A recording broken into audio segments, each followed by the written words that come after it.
Hi everybody, Ellen here. Today I come to you guys with my April book haul, and I have about, I think it's 11 books to haul, so let's get started. So the first book I have here, which is technically a graphic novel, which is The Lightning Thief by Rick Riordan, which is book 1 in Percy Jackson and the Olympians.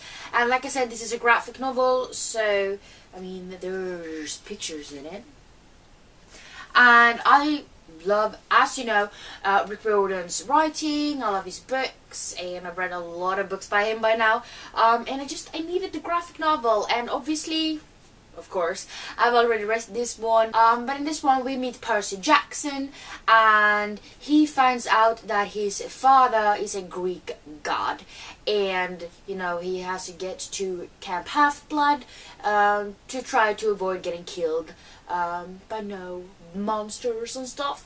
So this was really awesome, and I loved seeing it in pictures, and obviously it was a very quick read, so good purchase. And then we have Ice Wolves by Amy Kaufman, which is a middle grade book. I think it's her first middle grade book actually, but in this one we meet a pair of twins called Raina and Anders. They're 12 years old, and they can actually shapeshift. They go to this boarding school, trying to learn to control it and everything like that. And then there's a lot of shit going down, and they have to try to save themselves. That's pretty much all I know, and it's also pretty much all I need to know, because boarding school, shapeshifting, twins, Amy Kaufman, middle grade. There are so many things speaking for this book, so hopefully I will like it. I'm a little bit nervous about it, but it sounds promising at least. And now we'll come to a book that I really want to read very, very soon, because I've looked forward to it so long. But that is Arusha and the End of Time by Roshana Shakshi, and this is actually the first book in Rick Riordan Present, which is sort of an imprint of Disney Hyperion.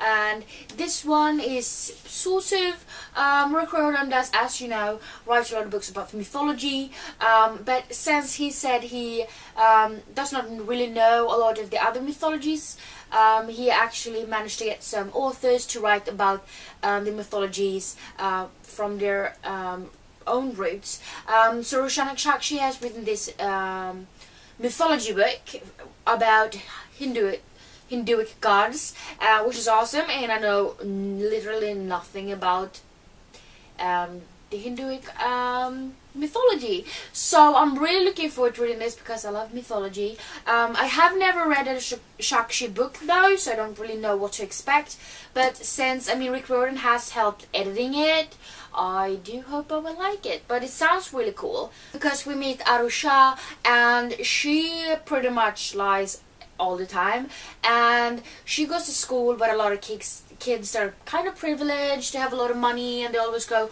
on trips and stuff like that, and Arusha doesn't really do that. So she actually tells her friends in school that there's this, if you rub this lamp, there will come out this sort of monster thingy, and she actually on a dare does that, and of course something comes out. So I'm really looking forward to reading this one, and hopefully I will be able to do it very soon. And then we have Simon vs. the Homo Sapiens Agenda by Becky Albertalli. And I have the paperback edition, I have the ebook, I have the audiobook, but I needed it in hardcover because I want to annotate my paperback edition, and also that was a little bit dented when I got that one, so it's a little bit mended. But I actually have started annotating that one. It was really weird, willingly destroying the book, but it's fine. I'm liking it, but I needed this in hardcover, and if you guys who have not read this one, I don't know what the hell you're waiting for, because this is perfection. So this one is about Simon Spear. He's 16 years old, and for a couple of months now he has been writing these emails to a guy named Blue. And the thing is that Simon Spear and this boy Blue, they don't know who the other person is. All they know is that they go to the same high school, but one day Simon is actually logged into his Gmail account in the school library, but he forgets to log out, which means that this guy named Martin, who we hate, actually starts blackmailing Simon about pretty much forcing Simon out of the closet if he does not help him with something. So this is a really great book. I'm reading it for the second time while annotating it, and I love it. So check it out. And also Harry Potter references, a lot of talk about Oreos. I mean, it's perfection. And then we have a review book from the publisher called Bokfabriken, and this one is I egna händer by Cecilia Sahlström. I have read a book by her earlier and I did really like it, so I hope I will like this one as well. Once again we meet Sarah Valian, who works at the police in Lund, and they found a man dead, and it feels like the way the murderer did it was kind of impulsive, but at the same time kind of, you know, thought about. Only days earlier, Valian has actually turned in a testimony against the man who assaulted her. And then we have Queen of Hearts by Colin Oakes, and this one I got from my friend Jamie in sort of my present haul, which I, you know, made a couple of days ago, so I will link that down below if you're interested in watching it. But this is a Alice in Wonderland retelling, and in this one we meet Dina. She is a princess and she will one day reign over Wonderland.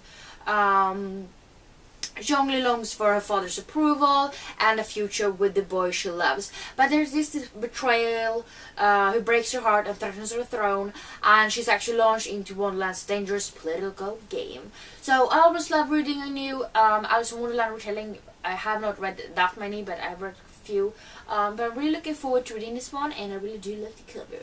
And then we have the book I got from Marge Farrelloot, I want to say. I'm not sure.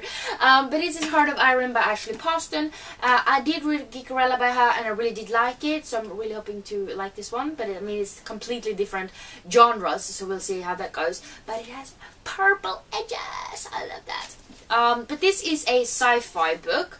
And we meet Anna, who's 17 years old, and she is a kid that who was found drifting through space with a sentient android called D09.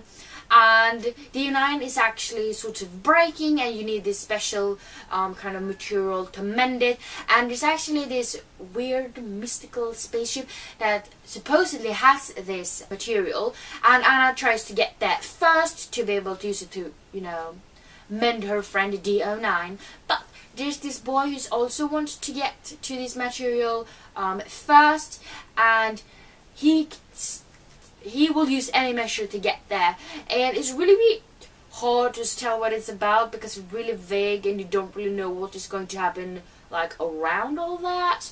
But I do hope I will like it because I really do want to read it very soon. But yeah. And then we have The Way of Kings Part 2 by Brandon Sanderson, and honestly I know like nothing about this. Jamie, who loves Brandon Sanderson, pretty much just told me you can't buy the first part without buying the second part, since it's supposedly the same book. They just, you know, split it in two. So I bought the second book, and I don't want to read on the back, cause spoilers. But you know, it's Brandon Sanderson. It's probably much awesomeness and war and shit. So maybe magical elements, because there's a lot of that in his books too. I don't know, it's the worst description ever, but you know, you guys look up that on Goodreads if you're interested. And then we have Obsidio by Amy Kaufman and Jay Kristoff. This one I got in my Obsidio box from the YA Chronicles in March. As you know, I already have this one in hardcover, but I ordered that box because I wanted to sign the bookplate, which I ended up not putting in this book, but actually in one of my beautiful hardcovers. But, you know, science fiction and an awesome series, and this was a really good conclusion. But in this one we meet Reese and Asha, and they are two of the living people that are still on Corenza, and they're just trying to make it through the day because they're threatened constantly, you know, to be killed. So it was an amazing book, really loved it, but that's for, you know, another time. And then I got a review book from Brunbergs Förlag, and this is Hinsides Släktare by Albin and Karin Alvtegen, and this is a middle grade novel. This is actually book 3 in a series called Hinsides, I believe. I did read the first 2 books. I really liked it, and these books actually have like a few, not many, but a few illustrations. And it also has really beautiful end papers. I mean, I don't want to say a lot since this is the 3rd book, but we do meet Linus and Leonora, and they are twins. Leonora didn't actually get enough oxygen to her brain when she was born, so she ended up with these kind of head injuries, and she's actually in a wheelchair and, you know, needs help breathing and everything like that, while Linus does not. And their mother actually finds this ad in the paper for this house, and it says that if you can live there for free in exchange for, you know, sort of mending broken things and, you know, return it to its former glory and everything like that. So they actually go to this house, and Linus found this sort of like a hidden portal to this place called Hinsides, and a lot of shit goes down, and there's magic, and there's awesome characters, and I really do like this series, so I'm really looking forward to reading this one very, very soon. And then we have State of Sorrow by Melinda Salisbury, and I think this was the February Fairyloot book. I don't know, I think so. So many books to keep track of.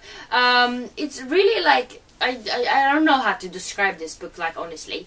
But we have this girl named Sorrow, and her people were laid low by grief and darkness, a cutthroat race for power and victory. And this girl, Sorrow, has everything and nothing to lose.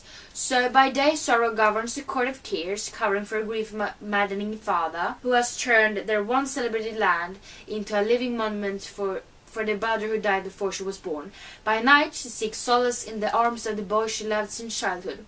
But one ghost won't stop haunting her, and when enemies old and new close ranks against her, Sorrow must decide how far she's willing to go to win. So that's all it says. That's all I know. But, I mean, the cover is beautiful, so, I mean, hopefully I will like it, but, you know, it's kind of vague.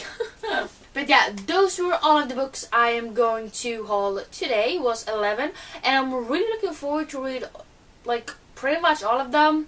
I have read a graphic novel, and Simon, obviously, I have read. So, technically it's just 9 more books to my TBR. I mean, that's not that bad. But yeah, I hope you guys like this little haul, and if you hauled any books this month, please let me know down in the comments what books you bought, because I want to know. But if you like this video, please don't forget to give me some thumbs up, and also don't forget to subscribe to my channel by clicking the little button down below. And yeah, I hope we see each other next time. Bye!